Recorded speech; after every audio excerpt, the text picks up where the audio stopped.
Greetings, Twitter, X. I decided to go live again today. Yesterday, I talked about the latest lawsuit, the emergency lawsuit, Cox versus Texas. That the emergency hearing was held yesterday, and they were awarded a temporary restraining order. I tried to talk about it 3 different times last night with technical issues and whatnot. I wasn't able to finish my thoughts. But now a lot has happened in the last 24 hours with respect to it, and it's very concerning, to say the least. Very, very concerning, and I wanted to share what's been going on.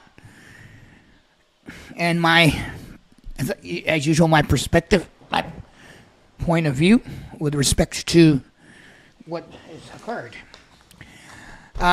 Yesterday, I talked about the fact that Paxton sent this letter to the hospitals.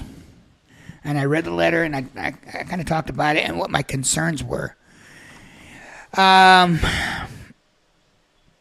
Immediately after this letter was done, I want to say, the attorney representing Caitlin Cox,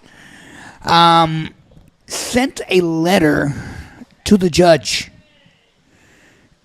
and alerting the judge about the letter that Paxton sent to the hospitals, and requesting that the judge basically bring Ken Paxton into court to explain himself. Basically, that attorney wants the judge to haul Paxton's butt into court and explain himself, and she's basically looking, I guess, to sanction him or hold him in contempt. I don't know. I tend to believe that maybe because this letter and the actions that Paxton took was a blatant violation of the restraining order, because he's threatening the hospital. He's threatening the livelihood of the doctor that is mentioned in the TRO.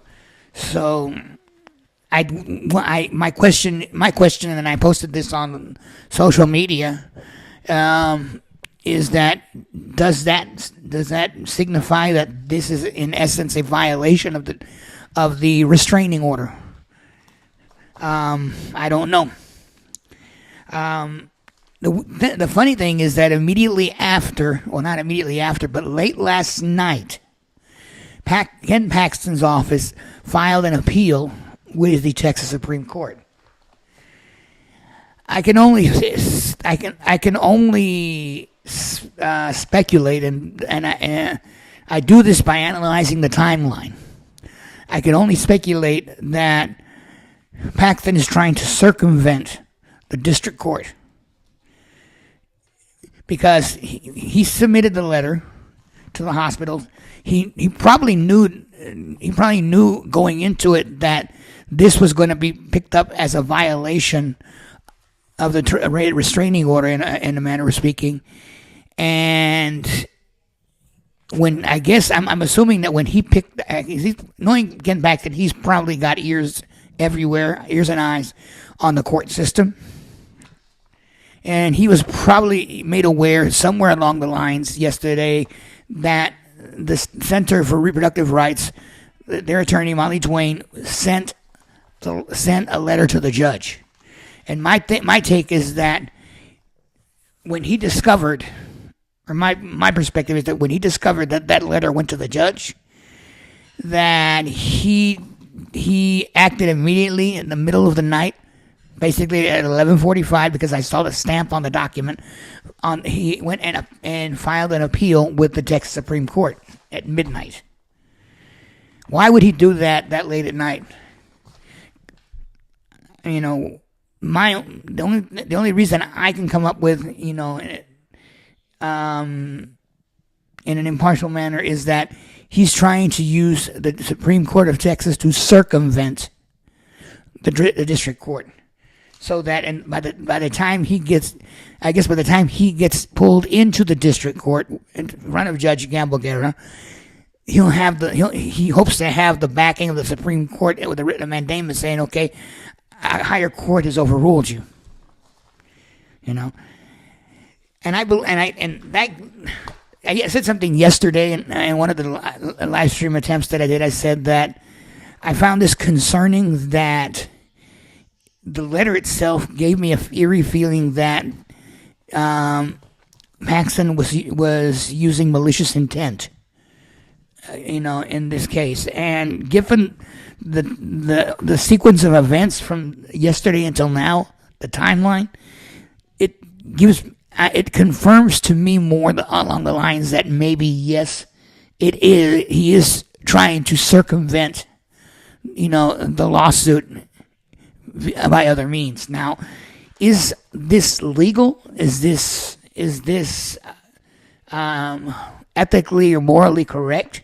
I don't know. I can only hope that, and the Texas Supreme Court picks up on this, and they investigate and analyze this specific case of Cox versus Texas, and they look at the facts, they look at the chronology, and make their decision whether or not Paxton is truly circumventing the court system. Because if he is, then, in all honesty, as Texans, as citizens of Texas, we cannot trust our state government in matters like this. We could not, in all honesty, trust the Texas judicial system, because you have an elected official such as Ken Paxton circumventing the court system at every turn on every case. And I don't think that is the ethical way of doing things. I don't think that's the legal way of doing things, and it's not the moral way of doing things. I've always had my doubts about the way Paxton runs his office, and this specific instance right here, it's hard for me to, it's hard for me to go and say, okay, he's legit, what he's doing is legal, when, looking at the chronology, the timeline, looking at the wording in the documents that he sent to the hospital, it all says otherwise. I posted questions on the Texas AG's Twitter page, asking these questions. I even posted these same questions to the Twitter feed of the Texas Supreme Court, because I believe that these questions need to be asked and these questions need to be answered. I mean, as I said, all this stuff that I'm seeing is so obvious that it's hard not to make that or come to that conclusion or make that assumption, that whether or not he is actually circumventing the court system. It's too easy not to avoid the conclusion, because of everything going on. I've downloaded the appeals documents. I'm reviewing them to see exactly what he's stating. Basically, he's saying that they don't have standing, that because the woman is not suffering a life-threatening situation at the moment, she doesn't have standing. Basically, what he's confirming is what the Supreme Court justice said in the hearing earlier this week, where, okay, well, a woman has to be bleeding and having her water broken, bleeding, and all this to be able to have standing. That's what Ken Paxton is insinuating. He's insinuating that a woman has to be at death's door to be able to get the abortion treatment that she needs. It's no longer that whether it can be used as a preventative treatment as far as with the specific type of situation. It's okay. She has to be at death's door to be able to procure abortion as a form of treatment. And I don't think that, to a certain extent, is proper, but I'm not going to get into that in this live stream. I just wanted to make those aware of what's going on and give my perspective, because I believe that if I see this in this manner, I mean, how many other people are looking at what's going on and making the assumption this looks like judicial circumvention? And I want to make as many people aware of what I'm discovering. One, because it may help to confirm what I'm suspecting, my suspicions. I may learn something new along the way, okay, and I may be wrong. I don't know. The fact of the matter is, as I said, looking at the timeline, the chronology of events from yesterday until today, it all points to the fact that there is a reasonable probability that Ken Paxton is circumventing the court system, the judicial court system, and I cannot say that with 100% certainty, because I'm just I'm just supposing on what I've seen so far, the order of how events have occurred. He also, and this is side note, he also filed on another case. I'm trying to remember what it was off the top of my head. Very important case as well, and I'm going to talk about that over the course of the weekend. Hopefully, if I don't get sidetracked again like I did last weekend.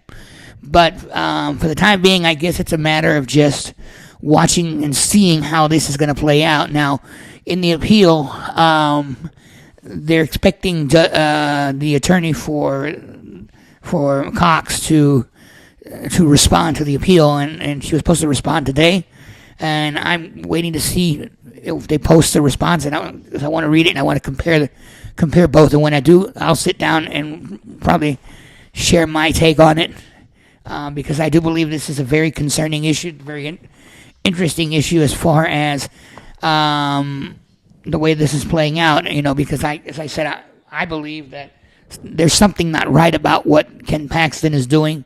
And my concern is, if he's misrepresenting his office, then how can we trust his office or any government office that's doing the same in the state of Texas?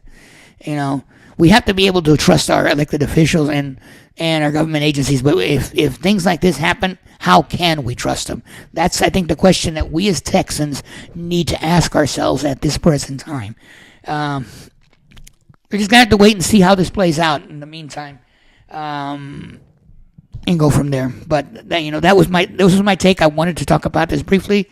I'm open to comments. You can post on my comments on this Twitter feed. I'd love to hear anybody's opinion on this, because I'm interested to see if anybody else comes to the same conclusion that I did just by looking at the letters, the timeline, the order of events. For me, it's interesting to see, if I'm the only one that drew that conclusion. We'll have to wait and see. Thank you for your time. I will let you go. I will be back on live, hopefully through the weekend, to talk about what I found out about this and the other case that I was mentioning earlier, because it is interesting to see how he's handling these cases, whether or not if he's actually circumventing the court in other cases that he's doing. I don't know, but this is just my perspective on it. Thank you for your time. Have a good evening.